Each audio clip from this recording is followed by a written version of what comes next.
तो अब मैं इस सेक्शन का बैकग्राउंड चेंज करना चाहता हूं।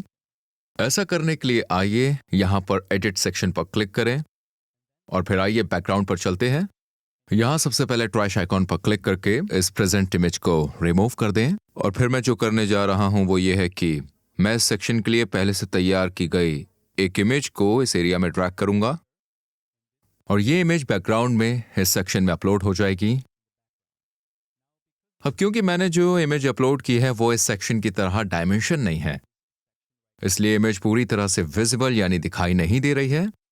तो हम इस फोकस पॉइंट का यूज ये तय करने के लिए कर सकते हैं कि हम इमेज का कौन सा पार्ट दिखाना चाहते हैं। इसलिए मैं इमेज के अपर पार्ट को दिखाना चाहता हूं, तो मैं जो कर सकता हूं वो ये है कि इस फोकस पॉइंट को थोड़ा ऊपर की तरफ इस तरह ले जाऊंगा और फिर हम इमेज के टॉप को और ज्यादा देख सकेंगे। यहाँ नीचे हमारे पास कुछ खास इमेज इफेक्ट भी है जिन्हें आप कुछ इस तरह या शायद कुछ इस तरह अप्लाई कर सकते हैं। जब आप पेज पर माउस घुमाते हैं तो ये इधर उधर घूमने लगता है। अब मैं वापस जा रहा हूं और इनमें से किसी भी इफेक्ट का यूज नहीं करूंगा। अब एक चीज जो मैं करना चाहूंगा वो ये है कि बैकग्राउंड को थोड़ा डार्क कर दिया जाए ताकि उसके सामने का टेक्स्ट पढ़ना आसान हो जाए।